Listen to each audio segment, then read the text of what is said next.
Good evening my dear student. मैं रोशन प्रताप सिंह आप सभी लोगों का यूट्यूब चैनल आरपी कैंपस में बहुत बहुत स्वागत करता हूं। आज हम स्पीड टाइम एंड डिस्टेंस पढ़ने वाले हैं। इसके कॉन्सेप्ट एंड क्वेश्चन को देखेंगे, तो चलिए वीडियो स्टार्ट करते हैं।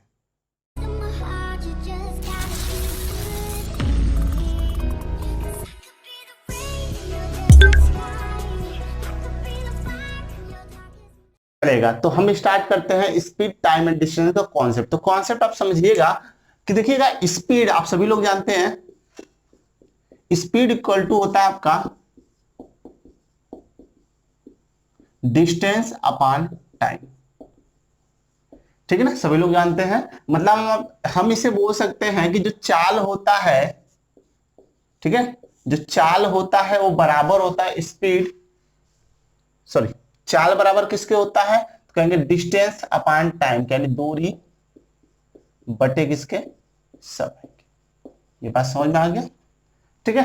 अब इसे हम देखिएगा, इसे हम शॉर्ट फॉर्म में बोलेंगे S equal to D by T. ये अब हमेशा चलेगा यहां से ना, यानी speed equal to distance upon time. ठीक है, अब बात करते हैं यूनिट की। जब यहाँ पे स्पीड आया तो मेन स्पीड जो आपका स्पीड डिस्टेंस एंड टाइम का क्वेश्चन पूछा जाता है इस चैप्टर से, इसमें क्या होता है, यूनिट सबसे ज्यादा इंपॉर्टेंट होता है। अगर आप यूनिट को ध्यान नहीं देंगे तो क्वेश्चन को बार बार गलत करेंगे। ठीक है, तो यूनिट देख लेते हैं। अगर स्पीड की बात हुई तो स्पीड की जो यूनिट होती है, एक तो मीटर पर सेकेंड में कैलकुलेट किया जाता है, दूसरा किमी पर आवर में कैलकुलेट किया जाता है। ये आपको पढ़ाया जाता है या आपके एग्जाम में ऐसे ही पूछा जाता है। तो देखिएगा, अब यहाँ पे यूनिट को कन्वर्ट करेंगे, ठीक है ना, यूनिट को कन्वर्ट करना सीखेंगे कैसे, अब वो समझिएगा। देखिए, अगर कोई वैल्यू मीटर या कहें हम किमी पर आवर में है और उसे चेंज करना है, किसमें चेंज करना है, मीटर पर सेकेंड में। ठीक है, कोई वैल्यू किमी पर आवर है, उसे चेंज करना है मीटर पर सेकंड में, तो क्या करते हैं, तो आप सभी लोग जानते हैं कि 1 किलोमीटर में होता है 1000 मीटर। ठीक है, ये पता है। अच्छा, 1 आवर में क्या होता है, तो 1 आवर में, ठीक है, 1 आवर में जो होता है आपका, आप कहेंगे 60 मिनट गुणे फिर कर देंगे तो हो जाएगा 60 सेकेंड, यानी कहेंगे 3600 सेकेंड। ये सभी लोग जानते हैं। ठीक है, ये जब आपको पता है तो ये किमी पर आवर को हम किस में चेंज करें, मीटर पर सेकंड में। तो समझिएगा, अब यहां पर समझिए कॉन्सेप्ट क्या है। जब किमी पर आवर था तो किमी पर आवर को जब मीटर पर सेकंड में चेंज किया जाएगा तो आप किमी की जगह लिखेंगे 1000। जब 1 किमी इक्वल टू 1000 मीटर, आप ऐसे कर सकते हैं, 1 किमी पर आवर है तो आप कर सकते हैं 1000 मीटर, और बटे क्या होगा, जब किमी चला गया मीटर में चेंज हो गया, और आवर चेंज होगा किसमें, सेकेंड में। तो सेकेंड की वैल्यू देखा जाए तो 1 आवर में होता है 3600 सेकेंड, यानी 3600। ये हो जाएगा, 00 से 00 कैंसिल हो गया। अगर हम यहां पर दोनों में देखें तो 2 कॉमन है, ये 5 बार में कट जाएगा, और 2 से ये 18 बार में कट जाएगा। ठीक है, तो वैल्यू आप क्या बता सकते हैं, यहाँ पे वैल्यू फाइनल जो कैलकुलेट करने पर आएगा 5/18 मीटर पर सेकेंड। तो कॉन्सेप्ट जो मैं आपको समझाऊंगा वो कॉन्सेप्ट समझिएगा सिर्फ। ठीक है, जब कोई वैल्यू किमी पर आवर में दिया होगा उसे आपको कन्वर्ट करना होगा मीटर पर सेकेंड में। जब वैल्यू किमी पर आवर में दिया होगा उसे कन्वर्ट करना होगा मीटर पर सेकेंड में, तो आप मल्टीप्लाई कर देंगे 5/18 से, आप मल्टीप्लाई कर देंगे 5/18 में, सॉरी 18 से। ठीक है ना, किमी पर आवर को जब मीटर पर सेकंड में चेंज किया जाएगा तो आप 5/18 से मल्टीप्लाई कर देंगे। वही अगर कोई वैल्यू मीटर पर सेकंड में है और आपको जरूरत है किमी पर आवर में चेंज करने के लिए, तो जस्ट इसके अपोजिट से मल्टीप्लाई कर देंगे, जो कि होता है 18/5। तो ये हो गया आपका बेसिक कॉन्सेप्ट। इतनी बातें तो आपको पता होना चाहिए। अब हम देखेंगे एक रिलेशन स्पीड डिस्टेंस और टाइम में। जैसे यहाँ पर ना speed equal to distance upon time, तो अब हम देखने वाले हैं कि जब आपका स्पीड कांस्टेंट होता है तो क्या होता है, डिस्टेंस कांस्टेंट होता है तो क्या होता है, और टाइम कांस्टेंट होता है तो क्या होता है। अब हम देखते हैं, हमारे पास 3 टॉपिक है, ये 3 कॉन्सेप्ट आपको समझना पड़ेगा। पहला है आपका स्पीड कांस्टेंट, दूसरा है टाइम कांस्टेंट, तीसरा है डिस्टेंस कांस्टेंट। ये बहुत ज्यादा इंपॉर्टेंट है। ठीक है, इसे समझ लीजिए। अगर क्वेश्चन में स्पीड कांस्टेंट है, यानी कि कोई व्यक्ति नियमित चाल से जा रहा है, यानी कि एक नियत स्पीड से जा रहा है, तो उसे आप बोलेंगे स्पीड जो है वो कांस्टेंट है। ठीक है, जब स्पीड कांस्टेंट है तो बात समझिएगा कि अब जो स्पीड, देखिए फॉर्मूला तो हम पढ़ते हैं ना, यस बराबर डी बाई टी।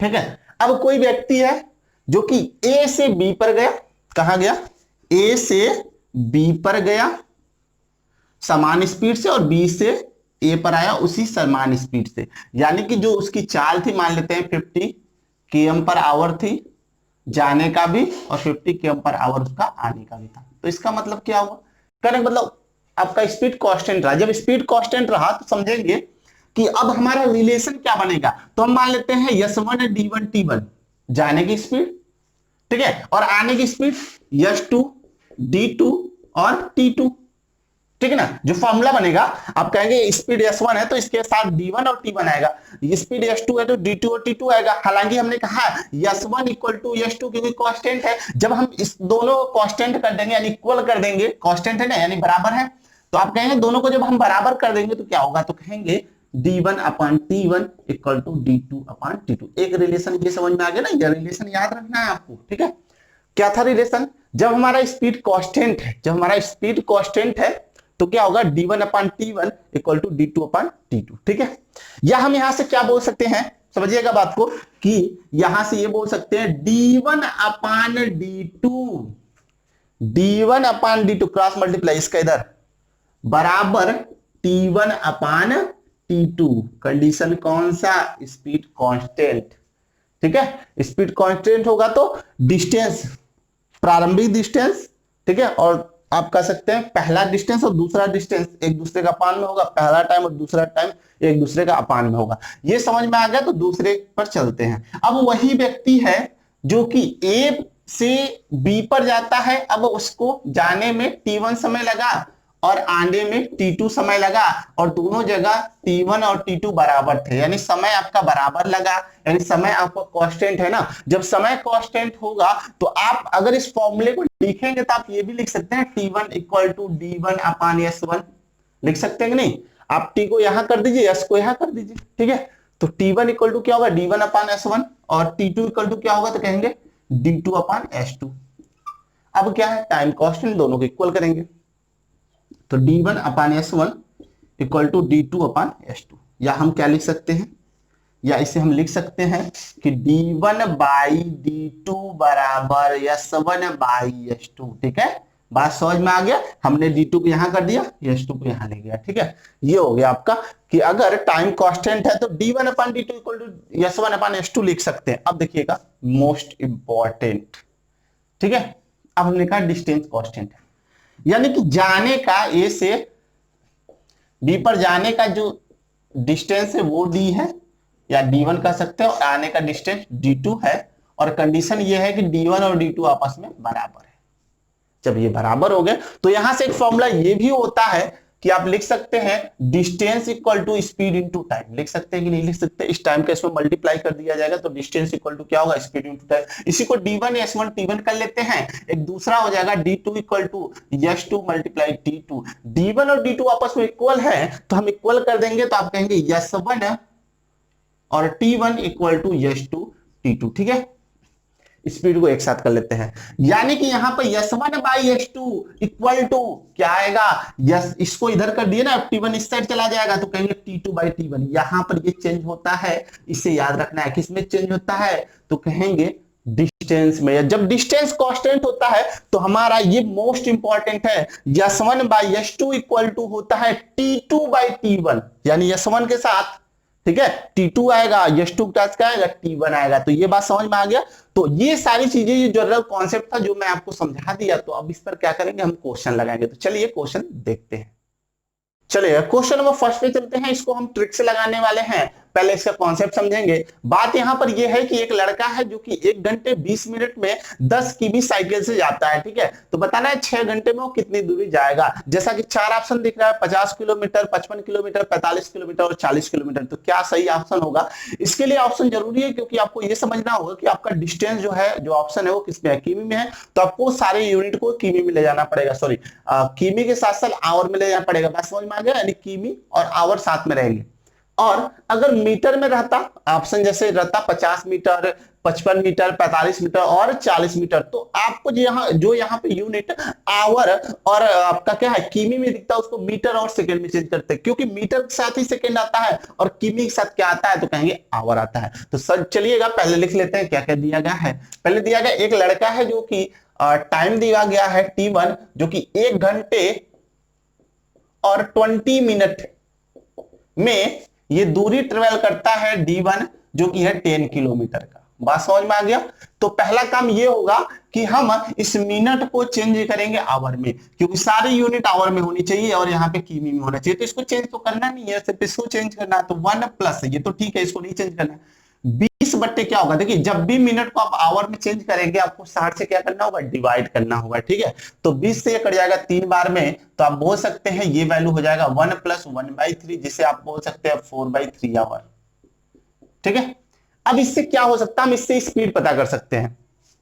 तो आप कहेंगे स्पीड का जो फॉर्मूला होगा वो डिस्टेंस अपॉन टाइम होगा। डिस्टेंस की वैल्यू 10 है और यहाँ पे टाइम की वैल्यू कितना है 4/3। जब इसे आप कैलकुलेट करेंगे तो 2 से कट जाएगा 2 बार में और 5 बार में, 5 × 3 15/2। यूनिट की बात करें स्पीड के तो क्या हो जाएगा, किमी पर आवर, क्योंकि यहाँ पर जो यूनिट था किमी और आवर में था। तो फाइनली हमने पता कर लिया स्पीड क्या होगा, ठीक है। अभी क्वेश्चन आपका सॉल्व नहीं हुआ है, अभी आगे क्वेश्चन बाकी है। क्वेश्चन बोला गया आगे के 6 घंटे में वह कितनी दूरी तय करेगा, यानी आपका स्पीड वही रहेगा और टाइम जो है वो चेंज कर दिया गया जो कि 6 आवर है।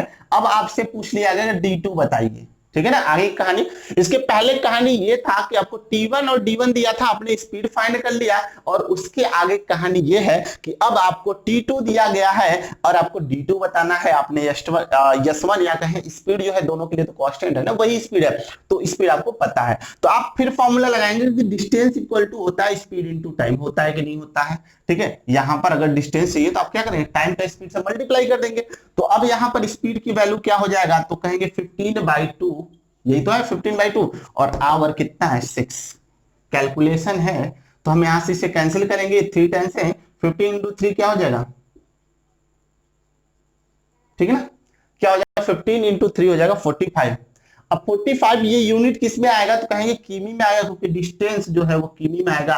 तो ये हो गया बेसिक फॉर्मूला। अब हम कहे थे ना आपसे कि बेसिक फॉर्मूला तो हम बताएंगे, इसके बाद हम ट्रिक पर भी बात करेंगे। तो चलिएगा ट्रिक पे चलते हैं। तो देखिएगा ट्रिक क्या होने वाला है, ट्रिक क्या होने वाला है। तो यहां पर कहा है कि 1 घंटे 20 मिनट इसको हमने कैलकुलेट किया है, तो आपने निकाला है 4/3 घंटे में 10 किलोमीटर जाता है। कितना जाता है, 10 किलोमीटर जाता है। कितने में, 4/3 घंटे में 10 किलोमीटर जाता है। तो आगे जो कैलकुलेशन है नॉर्मल कर दीजिए, 2 से कट रहा है काट दीजिए, 5 हो जाएगा, ठीक है। इस 3 का इधर मल्टीप्लाई कर देंगे तो 2 आवर में कितना जाएगा, तो कहेंगे 3 का गुणा हो जाएगा ना, 15 किलोमीटर जाएगा। 2 घंटे में 15 किलोमीटर जाएगा। आपसे पूछा है 6 घंटे में कितना जाएगा, 6 आवर में। 2 में मल्टीप्लाई किसका करा दे, 3 से, 2 × 3 तभी तो 6 होगा, 6 आवर। और यहां भी क्या करेंगे, 3 से मल्टीप्लाई कर देंगे, तो 15 × 3 कितना हो, 45, यानी 45 किलोमीटर, यानी कि वो 6 घंटे में 45 किलोमीटर जाएगा। बात समझ में आ गया। तो ये आपका बिल्कुल इजी तरीके से इस टाइप से हम कैलकुलेट कर लेंगे। तो चलिएगा दूसरे क्वेश्चन पे हम चलते हैं। क्वेश्चन नंबर 2 पे चलते हैं। क्वेश्चन नंबर 2 आपके सामने है कि एक कार 12.5 मीटर पर सेकेंड की चाल से चल रही है, वह 3 घंटे में कितनी दूरी तय करेगी। तो पहली बात देखिएगा दिया क्या गया है, तो कहेंगे स्पीड दे रखा है जो कि है 12.5 क्या दिया, मीटर पर सेकेंड। दूसरी बात वहां पर क्या दिया गया है, दूसरी बात आपका आवर दिया गया है, कहा गया 3 घंटे में, ठीक है ना। एच की वैल्यू दिया गया 3 घंटे में, सॉरी आप कहेंगे टी की वैल्यू दिया गया है वो है 3 आवर्स में। कितनी दूरी तय करेगा आपको बताना क्या है, डिस्टेंस बताना है। इतनी बातें दी गई हैं। तो आप फॉर्मूले लगाने से पहले यूनिट पे ध्यान देंगे, ठीक है, और ऑप्शन भी देखेंगे। ऑप्शन जो है वहां पे 135 km है, 90 km है, 105 km है, 140 km है, ठीक है।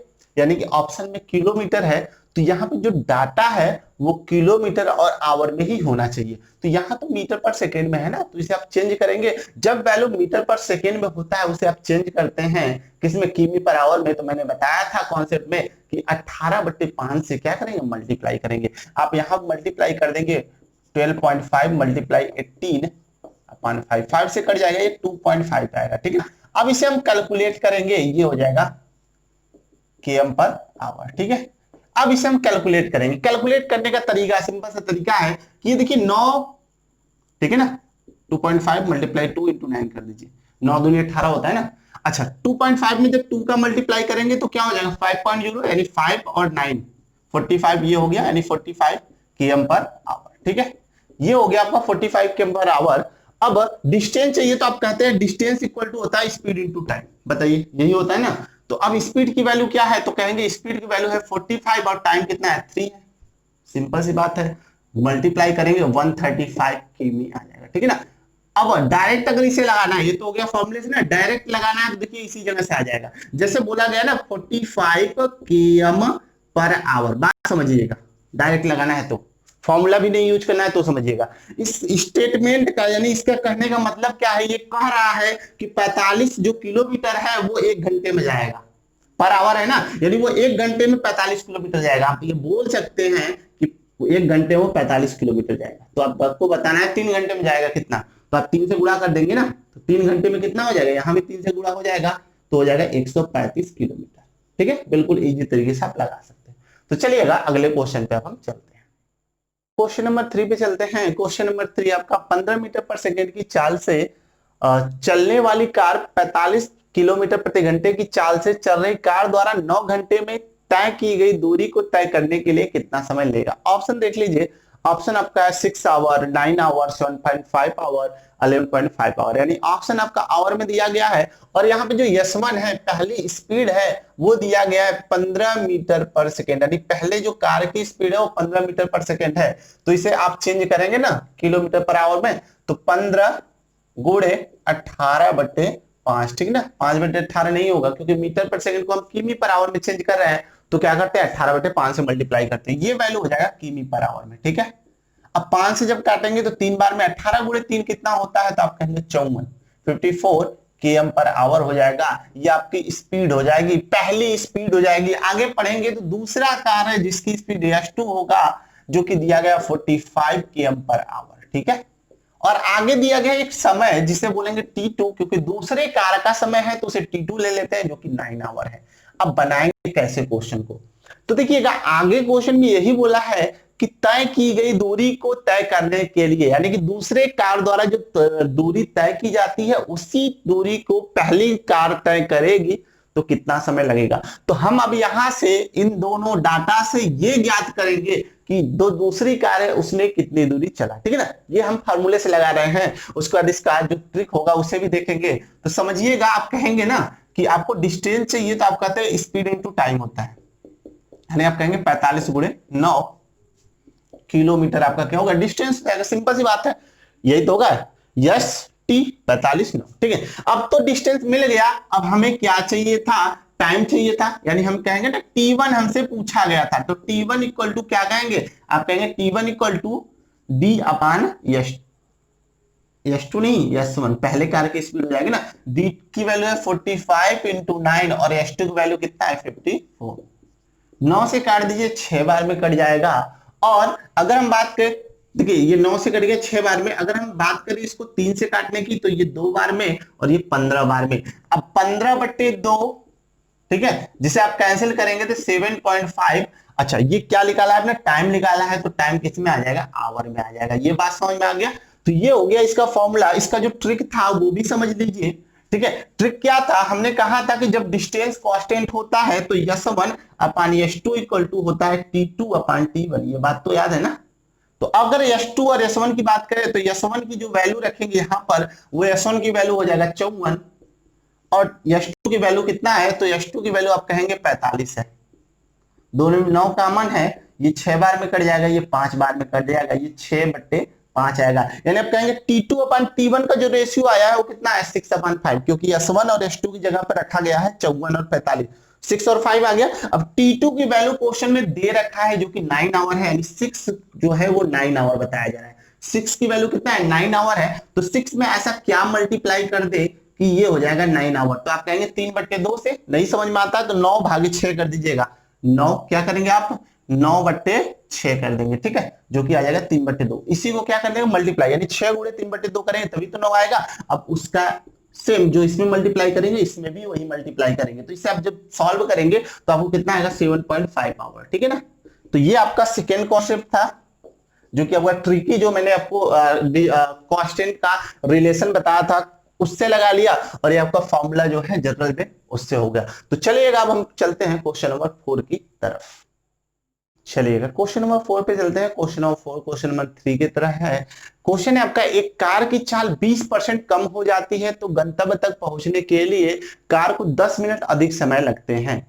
ठीक है, अधिक समय लगते हैं। कार द्वारा दूरी को तय करने में लिया गया समय ज्ञात करें। ठीक है, यानी कि कार द्वारा दूरी को तय करने में लगा मूल समय आपसे पूछा गया। मूल समय जो था यानी प्रारंभिक समय था वो पूछा गया है। तो हम ये जानते हैं, यहां भी देखिएगा एक गंतव्य है ना, एक स्थान है, वो आपका कांस्टेंट है यानी S1 S2 इक्वल टू क्या होगा T2 अपॉन T1 होगा। ठीक है, अब बोला गया है कि एक कार की चाल 20% कम हो जाती है। पहले चाल कुछ था, अब क्या हो गया 20% कम हो गया। तो कहेंगे मान लेते हैं चाल पहले 100% रहा होगा, वो अब 20% कम हो जाएगा, तो अब कितना बचेगा 80%, जो कि किसके बराबर होगा T2 अपॉन T1 के होगा। बताइएगा। ठीक है, अब दोनों को जब हम कैंसिल करेंगे, ठीक है 20 से काटेंगे, परसेंटेज तो अपने आप चला जाएगा। अब परसेंटेज भी लिख सकते हैं, हटा भी सकते हैं, कोई दिक्कत नहीं। अब परसेंटेज तो परसेंटेज से गया, अब हम 20 से काटेंगे तो ये 5 बार में कट जाएगा, ये 4 बार में कट जाएगा। तो आप क्या बोल सकते हैं, आप बोल सकते हैं कि जो T1 की वैल्यू है, अब T1 अपॉन T2 लिखेंगे तो बहुत ज्यादा समझ में आएगा। ठीक है ना, T1 अपॉन T2, क्योंकि ये प्रारंभिक समय है और उसके बाद वाला समय, ये क्या है, उसके प्रारंभ का समय है और उसके बाद का समय है। तो T1 की वैल्यू कितना है, तो T1 की वैल्यू 4 है और T2 वैल्यू कितना है 5 है। अब देखिए क्वेश्चन पढ़िएगा, उसमें दिया है गंतव्य तक पहुंचने के लिए कार को 10 मिनट अधिक समय लगते हैं। तो पहले तो 4 लग रहे थे या 4 यूनिट लग रहा था, अब जाएगा तो कितना 5 यूनिट लगेगा। तो 4 से अब कितना लगा 5 लगा ना, यानी एक समय क्या हो गया बढ़ गया। जो एक समय है वो किसके बराबर होगा 10 मिनट के बराबर होगा। बताइएगा ऐसा होगा कि नहीं, क्योंकि वो क्या होता है कार को 10 मिनट अधिक समय लगते हैं ना। अगर इस रेशियो के अकॉर्डिंग देखा जाए तो एक समय अधिक लग रहा है, इसकी वैल्यू 10 बताया गया है। तो उसके लिए पूछा गया है कि तय करने के लिए तय करने के लिए लिया गया मूल समय क्या होगा। मूल समय की जब बात करेंगे तो मूल समय T1 है ना, तो एक की वैल्यू 10, तो 4 की वैल्यू क्या होगा, तो इसमें भी 10 का गुणा कर देंगे तो कहेंगे मूल समय जो होगा वो 40 मिनट होगा। ठीक है ना। अच्छा, वो जो नया समय है वो पूछा जाता तो इसमें भी आप 10 का गुणा कर देते हैं तो ये हो जाता 50 मिनट। ठीक है, तो ये हो गया न्यू यानी नया समय, यानी न्यू टाइम हो गया। और वो क्या हो गया मूल समय, जो कि आपका आंसर कितना होगा 40 मिनट। देखिएगा ऑप्शन में दिया गया है। तो चलिएगा अब अगले क्वेश्चन की तरफ हम चलते हैं। तो चलिएगा क्वेश्चन नंबर 5 पर चलते हैं। क्वेश्चन नंबर 5 आपका है कि यदि एक कार की चाल 50 किलोमीटर पर घंटे से बढ़कर 60 किलोमीटर प्रति घंटे हो जाता है तो कार द्वारा निर्धारित समय में तय दूरी 20 किलोमीटर बढ़ जाता है। तो कार द्वारा मूल दूरी ज्ञात करें, यानी कार द्वारा जो तय की गई है वो मूल दूरी आपको बताना है। ऑप्शन जैसे दिख रहा है 100 किलोमीटर, 120 किलोमीटर, 60 किलोमीटर और 80 किलोमीटर ना, 60 यानी 60 किलोमीटर। चलिएगा आप समझिएगा बात को, इस कहानी में क्या कहा गया है, इस क्वेश्चन क्या बोला गया है। क्वेश्चन में ये बोला गया कि नियत समय है, यानी कि जो टाइम है वो आपका कांस्टेंट है। जब टाइम कांस्टेंट हुआ, ये क्या कांस्टेंट, जब टाइम आपका कांस्टेंट हुआ तो आपको मैंने लिखाया था कि S1 by S2 equal to D1 by D2। बताइए याद है कि नहीं। जैसे आप कहेंगे ना, अगर मान लीजिए समय T1 है तो S1 इक्वल टू D1 और T1 होगा, तो आप यहां से बोल सकते हैं T1 equal to D1 upon S1। ठीक है, उसी प्रकार T2 इक्वल टू क्या होगा, तो T2 इक्वल टू आप बता सकते हैं, T2 इक्वल टू आप बता सकते हैं D2 बाई S2। T1 और T2 बराबर है क्योंकि कांस्टेंट है, तो आप बता सकते हैं ना जब ये कांस्टेंट होगा तो यहां से एक रिलेशन आएगा D1 by S1 equal to D2 by S2, जिसे आप क्या लिख सकते हैं S1 इधर कर देंगे तो S1 by S2 equal to D1 by D2, जो यहाँ पे लिखा गया है। तो इसलिए ये सारी चीजें आपको पहले ही बता दी गई, तो ये आपके माइंड में होना चाहिए। ठीक है, जब माइंड में है तो देखिए दिया गया है D1 बाई D2। देखिएगा अब S1 S2 की वैल्यू रखेंगे। S1 पहली स्पीड कितनी है, तो कहेंगे पहली स्पीड आपकी 50 है यानी 50 है, और दूसरी स्पीड कितनी है 50 से 60 हो जाता है ना, दोनों में जो जीरो है वो कैंसिल कर दीजिए। यानी पहले का जो दूरी है रेशियो में वो तो 5 है, दूसरे का दूरी कितना है 6 है। यानी कि आप कह सकते हैं कि D1 और D2 में 5 और 6 है, तो पहले 5 था अब 6 हो गया ना, बढ़ा कितना, अगर रेशियो में देखें तो बढ़ा 1 है। क्वेश्चन में देखा जाए तो बोला गया ना 60 किलोमीटर प्रति घंटे की चाल से कार द्वारा निर्धारित समय में तय की गई दूरी 20 किलोमीटर बढ़ जाता है। जब इस कार की यानी कि पहले जो S1 स्पीड था, S1 से जब हमने स्पीड को बढ़ा दिया, S2 कर दिया, तो जब स्पीड बढ़ाया तो उतने ही समय में वो क्या किया, 20 किलोमीटर और अधिक दूरी चला गया। तो आप यहां कह सकते हैं ना कि यहां से रेशियो में क्या बढ़ा है, 1 बढ़ा है। 1 की वैल्यू कितना है, 20 के बराबर है, 20 किलोमीटर के। तो आप कह सकते हैं 1 की वैल्यू 20 के बराबर है। तो आपसे क्या पूछा गया, कार द्वारा तय मूल समय, सॉरी, कार द्वारा मूल दूरी ज्ञात करें। यानी कार द्वारा जो तय की गई मूल दूरी है वो आपको बताना है। तो मूल दूरी क्या होगा, तो कहेंगे जो पहला होगा वही तो मूल दूरी होगा, ये दूसरा तो न्यू है, ठीक है। तो 5 में क्या करेंगे आप, 5 में भी क्या कर देंगे, 20 का गुणा कर देंगे, 20 पंजे कितना हो जाएगा, 100। तो आप बताएंगे ना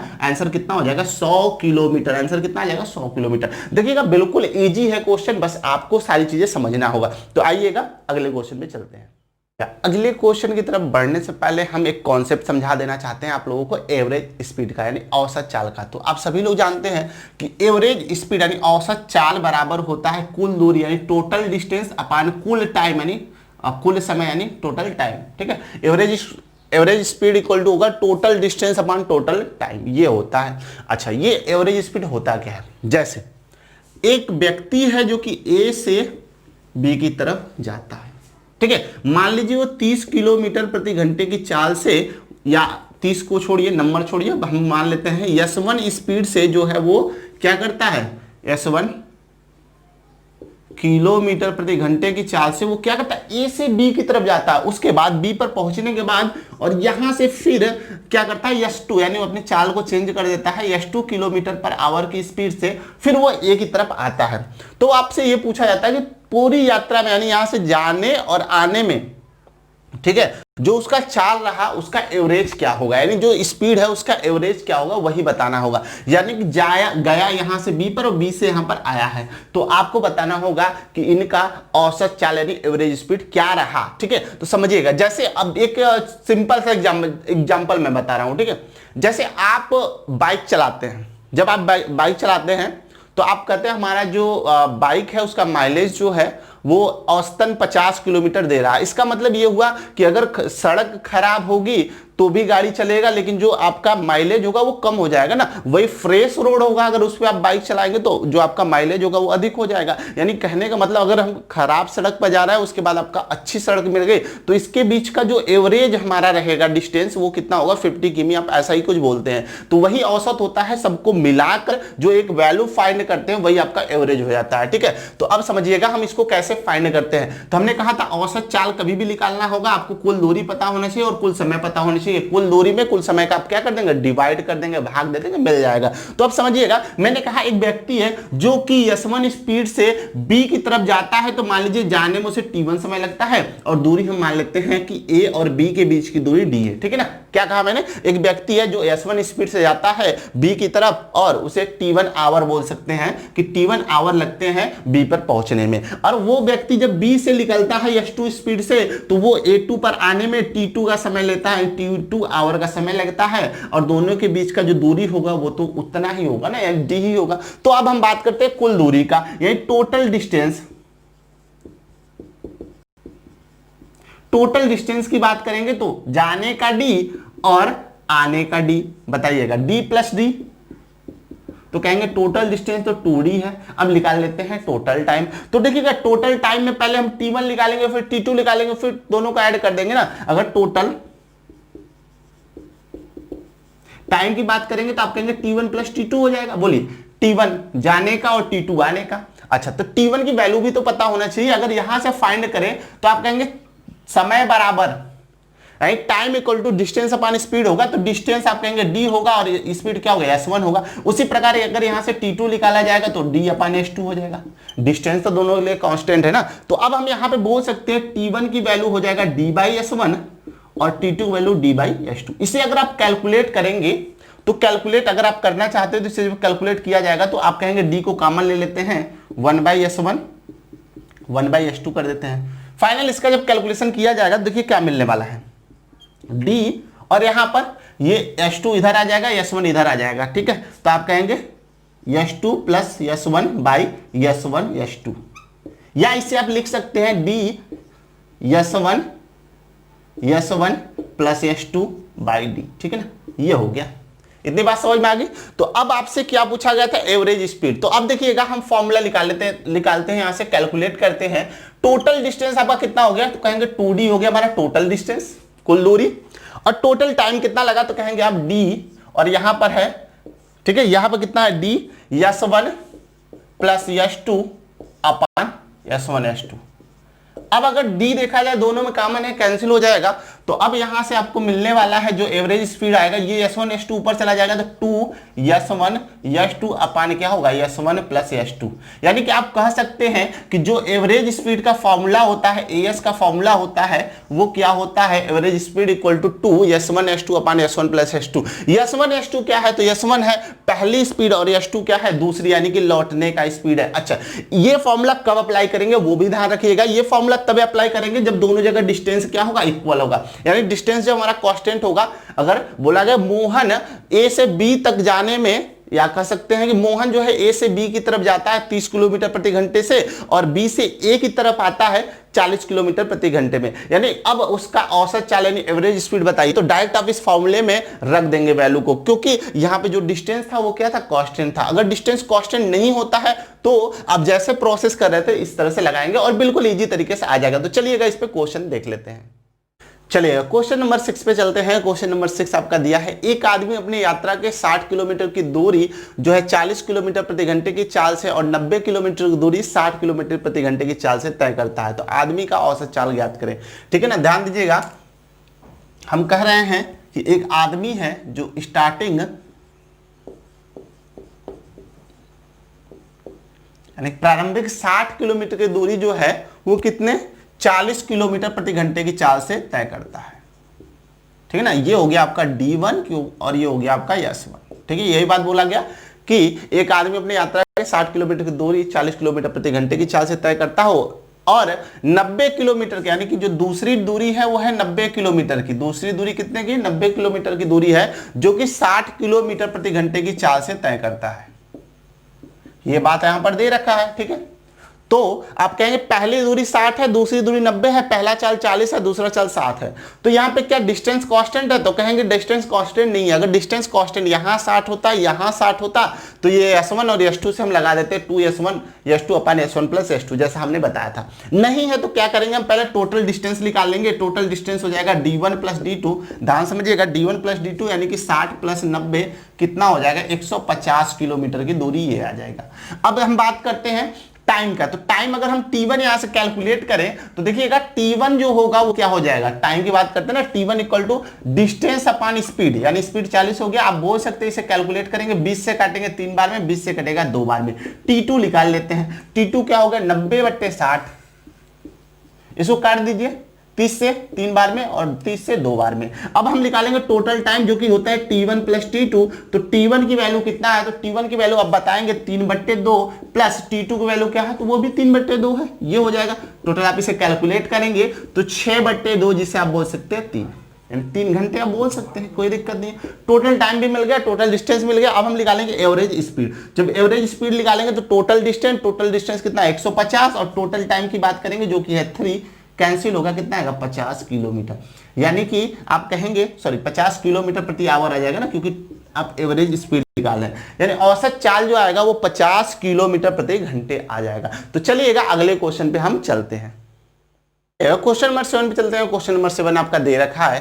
क्वेश्चन है, एक लड़का ए से बी की तरफ 30 किलोमीटर प्रति घंटे की चाल से जाता है और 20 किलोमीटर की चाल से बी से ए वापस आता है। यदि ए और बी के बीच की दूरी 150 किलोमीटर है तो लड़के के पूरी यात्रा में औसत चाल ज्ञात करें। तो देखिए, कहने का मतलब है एक लड़का है जो कि ए से बी की तरफ जाता है, तो इसका जो पहले का स्पीड है, स्टार्टिंग स्पीड है, वो 30 किलोमीटर प्रति घंटा है, और वो बी पर पहुंचने के बाद फिर यहां से वापस आता है, तो चाल कितना होता है इसका 20 किलोमीटर प्रति आवर है। और बोला गया ए से बीच की जो दूरी है, इनके बीच की जो दूरी है वो 150 किलोमीटर है।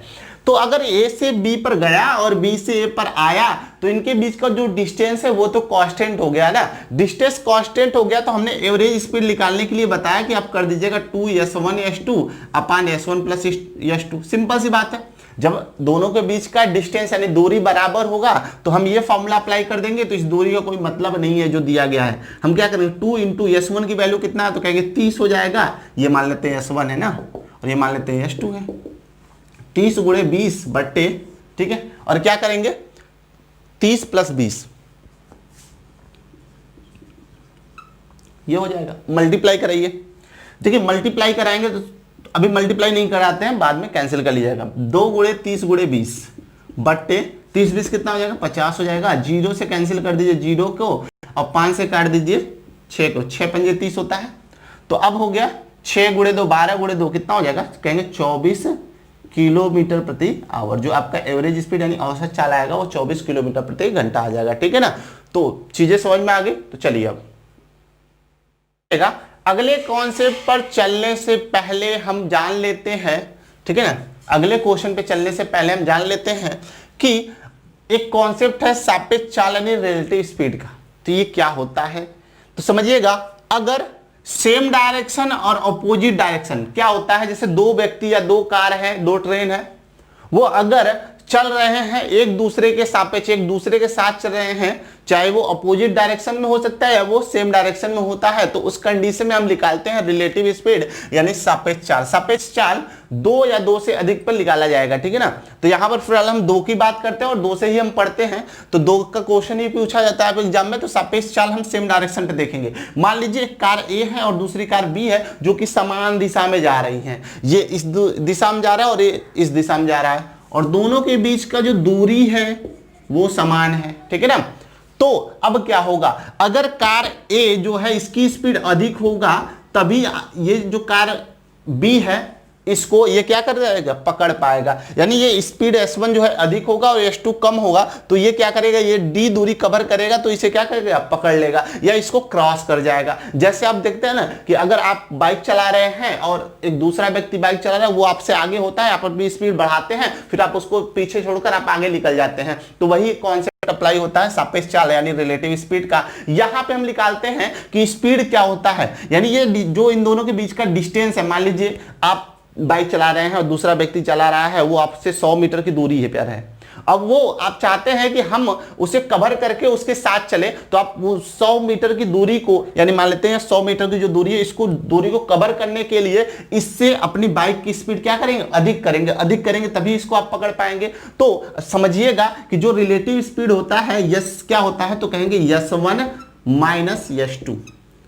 अब ऐसा क्यों, क्योंकि जो ये डी दूरी कवर करेगा, जो चाल था, अगर आप मान लीजिए इसका 30 किलोमीटर था, 30 किलोमीटर प्रति आवर चाल था, और इसका भी 30 किलोमीटर प्रति आवर था।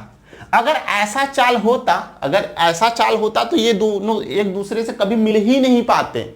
इन दोनों के बीच का जो डी डिस्टेंस है ना, वो हमेशा कांस्टेंट बना होता है। लेकिन अगर इसको हमने बढ़ा दिया, 35 कर दिया, अब 35 बढ़ाने से 30 से तो ये दोनों कांस्टेंट थे, लेकिन अगर इसमें 5 किलोमीटर जब स्पीड और बढ़ा दिया तो ये 5 किलोमीटर जो स्पीड बढ़ाया है वो इस डिस्टेंस को कवर कर लेगा, कवर करके इसे क्या कर देगा, कैच कर लेगा, पकड़ लेगा। बात समझ में आ गया। तो हम रिलेटिव स्पीड जब निकालते हैं तो हम निकालते हैं S1 माइनस S2। कब, जब सेम डायरेक्शन होगा, समान दिशा में होगा तब, ठीक है। अब हम बात करते हैं अपोजिट डायरेक्शन में होगा तो क्या करेंगे। जब अपोजिट डायरेक्शन में होगा तो कंडीशन ये होगा कि आपकी कार इस दिशा से जा रही है और एक दूसरी कार इस दिशा से आ रही है और बीच का जो डिस्टेंस है वो D है, ठीक है। तो इस कंडीशन में डी को दोनों कवर करते हैं और सेम डायरेक्शन में कवर कर रहे हैं, इसलिए यस इक्वल टू हो जाता है S1 प्लस S2।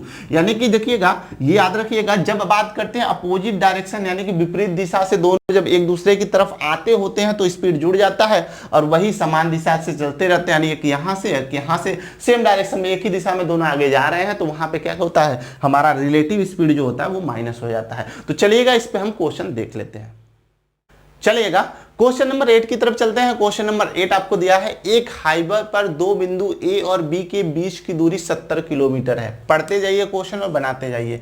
एक हाईवे पर ए और बी दोनों के बीच की दो दूरी है वो 70 किलोमीटर है, आपने लिख लिया। आगे पढ़ते हैं। 70 किलोमीटर है और दो कार एक ही समय में, या कहा जाए दो कार एक ही समय से चलना प्रारंभ करते हैं, यानी दोनों, यहां पर दो कारें हैं, एक ए पर है दूसरा बी पर है, दोनों एक ही साथ चलना प्रारंभ करते हैं, एक ही समय पर चलना प्रारंभ करते हैं, ठीक है, यानी टाइम सेम है। अच्छा आगे है यदि वे एक ही दिशा में चलना प्रारंभ करती हैं। अब देखिएगा, ये एक ही समय पे, यानी कि जिस समय पे ये खुलता है उसी समय पे ये खुलता है। मतलब अगर ये 10 बजे चलता है तो ये भी 10 बजे चलता है, और वह एक ही दिशा में चलते हैं, यानी ये भी इस डायरेक्शन में जा रहा है और ये भी इसी डायरेक्शन में जा रहा है। मान लेते हैं इसकी स्पीड s1 किमी पर आवर है और इसकी स्पीड क्या है, s2 km पर आवर है। ठीक है, यही चीज बोलेंगे ना, अभी तक तो यही क्लियर है। आगे पढ़ते हैं। एक ही दिशा में चलना प्रारंभ करती है तो वे 7 घंटे में मिलती हैं। यानी जब एक ही दिशा में चलना प्रारंभ करते हैं तो ये जो A है वो B को 7 घंटे में क्या कर देता है, पकड़ लेता है, यानी इसे मिल जाता है। ठीक है, जब ये S1 है और ये S2 है, दोनों चलना प्रारंभ करते हैं, 70 किलोमीटर दोनों के बीच का गैप है, तो ये 7 घंटे में क्या करता है, कवर कर लेता है। आगे पढ़िएगा। तो लेकिन जब ये एक दूसरे की ओर यात्रा करते हैं, अच्छा एक और कंडीशन है वही AB का, कि बोला गया है कि यदि ये एक दूसरे की ओर यात्रा करते हैं, यानी S1 और ये S2 हो गया, दोनों एक दूसरे की ओर यात्रा करेंगे तो आपका डिस्टेंस तो उतना ही होगा, चाहे विपरीत दिशा में यात्रा करे या समान दिशा में यात्रा करे, दोनों के बीच की दूरी तो वही होगा। ठीक है, अब देखिएगा जब एक दूसरे की ओर चलते हैं तो 1 घंटे में मिलते हैं। अगर ये एक दूसरे की तरफ चलेंगे तो क्या होगा, ये 1 घंटे में मिल जाएंगे, यानी 1 आवर में। ठीक है, ये बात समझ में आ गया। ठीक है, अगर ये अगर ये समान दिशा में चल रहे हैं, ये भी इस दिशा में, ये भी इस दिशा में, तो एक दूसरे को पकड़ने में 7 घंटे का समय ले रहे हैं। अगर ये विपरीत दिशा में आ रहे हैं, यानी एक कह सकते हैं एक दूसरे की ओर ही आ रहे हैं, तो ये 70 किलोमीटर दूरी कवर करने में 1 घंटे का समय लगता है।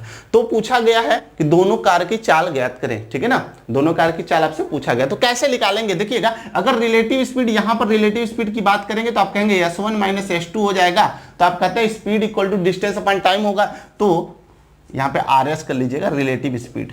ठीक है, तो आप कहेंगे S1 माइनस S2 होगा, तो आप कहेंगे S1 माइनस S2 यानी स्पीड इक्वल टू डिस्टेंस कितना है, 70 किलोमीटर का है, टाइम कितना लगा, 7 लगा, इसको कैलकुलेट करेंगे 10 किलोमीटर प्रति आवर आएगा। पहला इक्वेशन S1 माइनस S2 से मिलकर आया 10 किलोमीटर प्रति आवर। क्लियर है, पहला इक्वेशन हमारे पास ये आ गया। कैसा है समझ में, क्योंकि अगर हमारा रिलेटिव स्पीड देखा जाए तो S1 माइनस S2 है और डिस्टेंस 70 है, टाइम 7 है, कैंसिल करेंगे 10 हो जाएगा। अब इससे देखते हैं, तो इसका रिलेटिव स्पीड होगा S1 plus S2 equal to distance है 70 और टाइम है 1, तो आप बोलेंगे कि 70/1 किलोमीटर प्रति घंटा। अब दोनों को सॉल्व करके S1 और S2 की वैल्यू निकालते हैं। देखिएगा, अब सॉल्व कर लेते हैं। एक इक्वेशन S1 प्लस S2 का है जो कि 70 है, और दूसरा इक्वेशन S1 माइनस S2 का है जो कि कितना है, 10 है। तो अब दोनों को सॉल्व कर लेते हैं। ठीक है ना, या फिर आप ऐसे भी देख सकते हैं, जो आपको ऑप्शन दिया होगा किन दो ऑप्शनों के बीच का गैप 10 है। ठीक है, वही आपका सही होगा। जो ऑप्शन है, अब देख लीजिए किन दो ऑप्शनों के बीच का गैप 10 है, तो वही आंसर होगा, क्योंकि S1 माइनस S2 दोनों के बीच का अंतर, जो दो स्पीड है उनके बीच का अंतर क्या होगा, 10 ही आएगा। अब कैलकुलेट कर लेते हैं, इन दोनों को कैंसिल कर देंगे तो 2S1 इक्वल टू 80, तो S1 की वैल्यू कितना हो जाएगा, तो कहेंगे 40। जब S1 की वैल्यू 40 हो गया तो किसी भी एक इक्वेशन रख दीजिए, यहाँ या यहाँ रख देते हैं, तो इक्वेशन नंबर फर्स्ट में रख देते हैं। ठीक है, या इसे आप इक्वेशन नंबर सेकंड बोलेंगे, क्योंकि ये सेकंड इक्वेशन है, सेकंड में रख देते हैं। जब सेकंड में रखेंगे S1 की वैल्यू 40, तो S2 की वैल्यू क्या हो जाएगा, तो S2 की वैल्यू हो जाएगा 70 माइनस 40, 70 माइनस 40, तो आप कहेंगे 30 किलोमीटर प्रति आवर। तो आपको ऑप्शन में आवर, ठीक है, यहाँ पर 40 किलोमीटर प्रति आवर हो जाएगा। तो आपको ऑप्शन में दिख रहा होगा 40 और 30। ठीक है, तो वही आपका क्या होगा, करेक्ट आंसर हो जाएगा। तो ये चीजें समझ में आ गई, तो इसी पर एक क्वेश्चन और कर लेते हैं हम लोग। क्वेश्चन नंबर 9 पर चलते हैं। क्वेश्चन नंबर 9 है आपका कि राम और राजू एक ही स्थान से विपरीत दिशाओं में चलना प्रारंभ करते हैं। यदि राजू 2.5 किलोमीटर प्रति घंटे की चाल से चलता है और राम 2.5 किमी पर आवर की चाल से चलता है, कितने समय में वे 18 किलोमीटर की दूरी तय करेंगे। एक पॉइंट है, यहां से राम इस साइड से, मान लेते हैं राम और राजू दो व्यक्ति हैं, दोनों विपरीत दिशा में चलते हैं। मान लेते हैं राम इस दिशा में चला और राजू आपका इस दिशा में चला, और दोनों की चाल जो है वो है 2.5 किमी पर आवर की। इसकी भी क्या है, 2.5 किमी पर आवर की है, दोनों की चाल हो गया। तो अब यहां पर दोनों विपरीत डायरेक्शन में ना, समान दिशा में चल नहीं रहे, दोनों विपरीत दिशा में जा रहे हैं, यानी अपोजिट डायरेक्शन जब जाते हैं तो स्पीड हो जाता है हमारा S1 प्लस S2, यानी 2.5 और 2.5 को जोड़ा जाएगा, टोटल 5 किलोमीटर प्रति आवर आ जाएगा। ठीक है, तो बोला गया 18 किलोमीटर की दूरी तय करने के लिए, यानी डिस्टेंस है आपका 18 किलोमीटर, 18 किलोमीटर की दूरी तय करने के लिए कितना समय लगेगा। तो समय बराबर क्या होगा, समय बराबर क्या होगा, time equal to distance upon speed, distance upon speed, इसको जब कैंसिल किया जाएगा 3 होल 3/5 आवर, ठीक है। लेकिन अगर आप ऑप्शन में देखेंगे तो ऐसा कोई ऑप्शन है नहीं, आवर और मिनट में है, तो समझ लीजिए इसको चेंज कर देते हैं। अब इसे लिखेंगे 3 घंटा और प्लस कर देते हैं, या फिर कॉमन करके लगा दीजिए 3 आवर्स, ये तो 3 घंटा है, और ये 3/5 घंटे को चेंज कर देते हैं मिनट में, 3/5 गुणे 60 कर देते हैं, 5 से कट जाएंगे 60 12 बार में, तो आप बोल सकते हैं 3 आवर, और क्या बोलेंगे 3 गुणे 12, तो 12 गुणे 3 होगा 36, ये हो जाएगा मिनट में। तो आप बोल सकते हैं कि जो टाइम लगेगा वो 3 घंटे और 36 मिनट का लगेगा। बात समझ में हम लोगों ने स्पीड और टाइम एंड डिस्टेंस का जो क्वेश्चन देखा, आप लोगों को बिल्कुल अच्छे समझ में आया होगा। इसमें हमने ट्रिक की भी बात किया था। तो अगर आप लोगों को वीडियो अच्छा लगा है तो इसको लाइक शेयर, और जितने लोगों ने अभी तक सब्सक्राइब नहीं किया है चैनल को, सब्सक्राइब करके बेल आइकन प्रेस कर दें, और आपको वीडियो कैसा लगा उसको कमेंट करके जरूर बताएं। तो चलिए, धन्यवाद।